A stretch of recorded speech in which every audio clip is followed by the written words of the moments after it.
കാപ്പി കുടിക്കേണ്ടത് ഒന്ന് കഴിക്കാനില്ല. അപ്പൊ ഞാൻ വിചാരിച്ചു ഇത് സൂത്രം ഉണ്ടാക്കാം, നിങ്ങളെ കൂടെ കാണിച്ചു തരാം. ഇത് പച്ചക്കപ്പലിന്റെയാണ്, അതുകൊണ്ട് നമുക്കൊന്ന് വറുത്തെടുക്കാം. വറുത്ത കപ്പലിന്റെയാണോ വേണ്ട, പച്ചയാകൊണ്ടൊന്ന് വറുത്തെടുക്കാം. അപ്പൊ അതെ എല്ലാം തൊലി കളഞ്ഞ് കൊണ്ടുവന്നിട്ടുണ്ട്. ഇതിനകത്തോട്ട് നമുക്ക് 2-3 സാധനം ആഡ് ചെയ്യാം. ഉള്ളി കുനുകുനാന്നരിഞ്ഞത്, തക്കാളിക്ക കുനുകുനാന്നരിഞ്ഞത്, പിന്നെ മല്ലിയില, ഇച്ചിരി മുളക് പൊടി, ഇച്ചിരി ചിക്കൻ മസാല, ഇച്ചിരി കായപ്പൊടി, ഇച്ചിരി ഇടാനുള്ള കുറച്ച് ഉപ്പ്. ഇത് നന്നായിട്ട് മിക്സ് ചെയ്ത് കൊടുക്കാവേ. സത്യത്തിലുണ്ടല്ലോ ഇത് മിക്സ് ചെയ്തപ്പോ ചാച്ചനെ ഓർമ്മ വന്നു. അവരൊക്കെ ടച്ചിങ്സിൽ ഇത് ഉപയോഗിക്കുമായിരുന്നു. പക്ഷെ അവര് തക്കാളിക്ക് ഇടത്തില്ല, മല്ലിയിലയും സവാളയും ഇടും, നാരങ്ങ നീരും. എനിക്ക് നാരങ്ങയില്ല.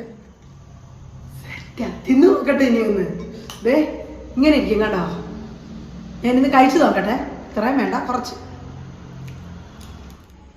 സൂപ്പർ സാധനം എന്ന് വെച്ചാൽ പൊളി പൊളി സാധനം. ടച്ചിങ്സിന് വേറെ പൊളി സാധനം. നിങ്ങൾ എന്തായാലും ട്രൈ ചെയ്ത് നോക്കണം. അപ്പൊ ഞാൻ കാപ്പി ഇട്ടിട്ടുണ്ട്. കാപ്പി കൂടി ഞാൻ കഴിക്കട്ടെ.